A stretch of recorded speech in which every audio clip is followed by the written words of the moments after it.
1971 यानी 1971 में एक मुल्क दो टुकड़ों में तकसीम हुआ।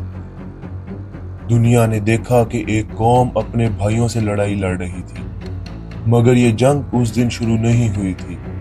इसकी कहानी बहुत पहले से लिखी जा चुकी थी। ईस्ट पाकिस्तान यानी आज का बांग्लादेश एक वक्त था जब पाकिस्तान का हिस्सा था, लेकिन सवाल ये है, ईस्ट पाकिस्तान अलग क्यों हुआ?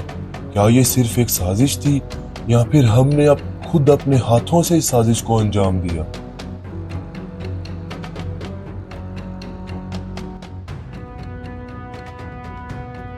(1947) में जब पाकिस्तान बना तो दो हिस्से थे, ईस्ट और वेस्ट पाकिस्तान।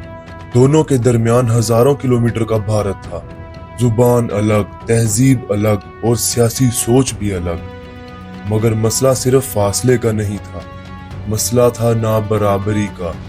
बंगाली लोगों की तादाद ज्यादा थी, लेकिन हुकूमत, फौज और फैसले वेस्ट पाकिस्तान में होते थे।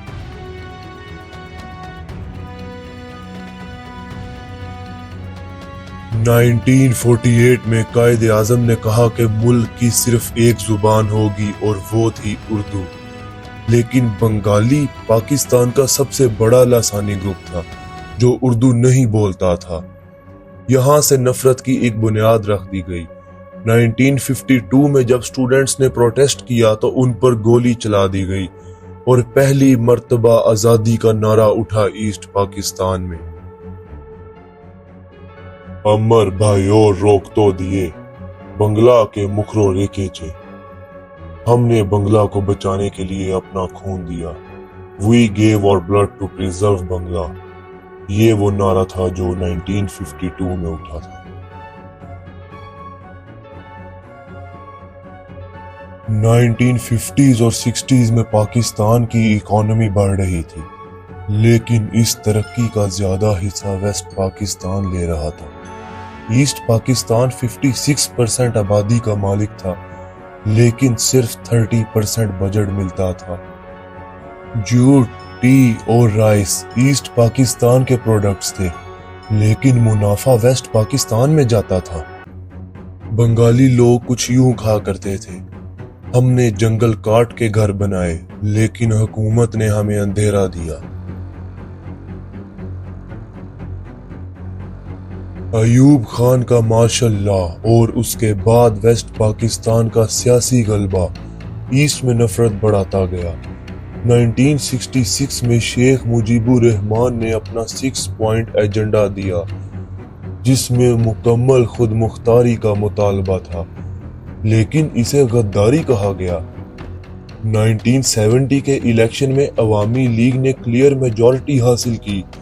ईस्ट पाकिस्तान में 162 में से 160 सीट्स, मगर पावर हैंड ओवर नहीं हुआ। उस टाइम पर यह आवाज उठी, अगर वोट का एहतराम नहीं होगा तो मुल्क एक नहीं रह सकता। मार्च 1971 में ऑपरेशन सर्चलाइट का आगाज हुआ।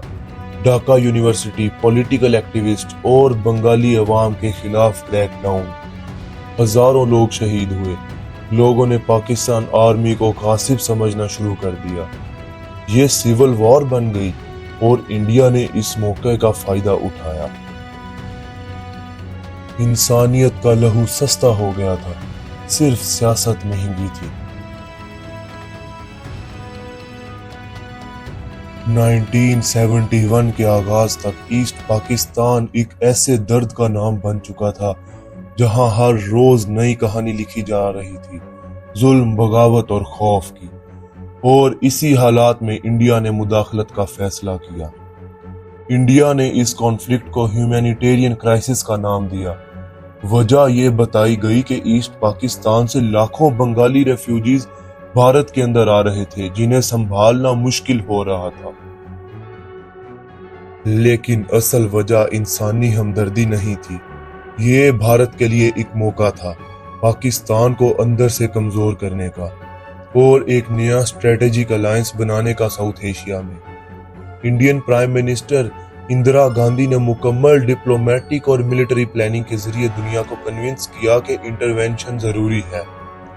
उन्होंने यूएसएसआर के साथ एक डिफेंस पैक्ट साइन किया ताकि चाइना या अमेरिका से किसी भी डायरेक्ट मिलिट्री प्रेशर से बचा जा सके। इंडियन आर्मी ने मुक्ति बाहिनी यानी बंगाली फ्रीडम फाइटर्स को ट्रेनिंग दी, आर्म्स दिए और उनके साथ कोऑर्डिनेटेड अटैक्स किए, यानी ये एक फुल फ्लेज प्रॉक्सी वॉर बन चुकी थी जो दिसंबर 1971 में खुल्लम खुला जंग में तब्दील हो गई।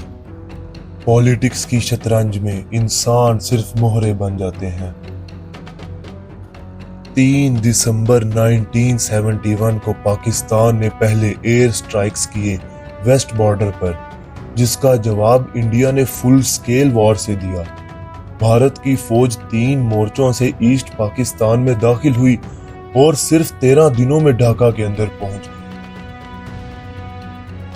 3 दिसंबर 1971 को पाकिस्तान ने एक अहम कदम उठाया, ऑपरेशन चंगेज खान। ये एक एयर स्ट्राइक थी जिसमें पाकिस्तान एयरफोर्स ने इंडिया के 11 एयर बेसिस पर अचानक हमला किया। मकसद ये था कि जंग के शुरू होने से पहले ही इंडिया की एयर पावर को कमजोर कर दिया जाए, लेकिन इस ऑपरेशन का कुछ खास फायदा ना हुआ क्योंकि इंडिया ने पहले ही अपने ज्यादातर प्लेन्स बेसिस से हटा दिए थे। इंडिया ने फौरन जवाब दिया और मुकम्मल जंग का ऐलान कर दिया, यानी फुल फ्लेज वॉर। इस ऑपरेशन ने जंग का ऑफिशियली आगाज कर दिया। जंग का पल्ला उस वक्त भारत के हक में झुक गया जब इंडिया ने हवाई रास्ते से पाकिस्तान पर जबरदस्त वॉर सुपीरियॉरिटी हासिल कर ली। पाकिस्तान एयरफोर्स को इनिशियल स्ट्राइक्स में ही भारी नुकसान पहुंचाया गया। इंडियन एयरफोर्स ने सिर्फ ईस्ट पाकिस्तान ही नहीं बल्कि वेस्ट फ्रंट पर भी पाकिस्तान के एयर बेसिस और कम्युनिकेशन लाइंस को निशाना बनाया। रिजल्ट ये निकला कि पाकिस्तान अपने प्लेन्स उड़ाने से भी महरूम हो गया। ईस्ट पाकिस्तान में इंडियन एयरफोर्स की कंप्लीट एयर सुपीरियॉरिटी ने ग्राउंड ऑपरेशंस को और भी आसान बना दिया। पाकिस्तानी फौज ना हवा से मदद ले सकती थी, ना सप्लाई लाइंस का ताल्लुक बना रह सका। ये स्ट्रेटेजिक एडवांटेज इतना ओवरवेलमिंग था कि पाकिस्तान के पास कोई दूसरा रास्ता नहीं बचा सिवाय सरेंडर के। जंग में जमीन पर जीतने के लिए पहले आसमान में जीतना पड़ता है। जब हवा भी दुश्मन के साथ हो तो फौज का हौसला टूट जाता है और बिल आखिर 16 दिसंबर 1971 में पाकिस्तान ने ढाका में हथियार डाल दिए। 16 दिसंबर 1971 में लेफ्टिनेंट जनरल AA नियाजी ने इंडियन जनरल जगजीत सिंह अरोरा के सामने सरेंडर डॉक्यूमेंट साइन किया। 90,000 पाकिस्तानी फौजियों के हथियार डाल देने के साथ ये साउथ एशिया की तारीख का सबसे बड़ा मिलिट्री सरेंडर था। एक नया मुल्क पैदा हुआ, बांग्लादेश। जंग कभी सिर्फ बारूद से नहीं जीती जाती, कभी कभी सियासत उसका सबसे बड़ा हथियार बन जाती है। इंडिया ने इस जंग को सिर्फ एक नेबर की ट्रेजेडी नहीं समझा, उसने इसे अपने लिए एक जियोपॉलिटिकल विक्ट्री में तब्दील किया और पाकिस्तान अपने अंदर के सियासी और मुआशी नाकिस हिकमत अमली की वजह से इस हार का आसान शिकार बन गया। ईस्ट पाकिस्तान का अलग होना एक साजिश भी था, लेकिन उससे पहले हमारी अपनी गलतियों का सिलसिला भी। तो क्या ईस्ट पाकिस्तान का अलग होना सिर्फ भारत की साजिश थी? शायद नहीं। हकीकत यह है कि जब किसी कौम को बराबर का दर्जा नहीं दिया जाता तो दुश्मन को दरवाजा खुद ही खुला मिलता है। भारत ने सिर्फ उस दरवाजे से अंदर कदम रखा जहां से हम खुद पीछे हट चुके थे। जब घर के चिराग बुझ जाते हैं तो अंधेरे का फायदा हर कोई उठाता है। ना इंसाफी, ना मंजूरी और ना मुशावरत, ये 3 बातों ने पाकिस्तान को 2 टुकड़े कर दिया। आज भी ये सवाल जिंदा है, अगर हम एक दूसरे को सुन लेते, समझ लेते, तो क्या आज बांग्लादेश पाकिस्तान का हिस्सा होता? मुल्कों को दुश्मन कम और अंदर के जख्म ज्यादा तोड़ते हैं। अगर आपको ये वीडियो पसंद आई हो तो लाइक, शेयर और सब्सक्राइब जरूर करें। अगली कहानी में मिलते हैं एक नए तारीखी मंजर के साथ।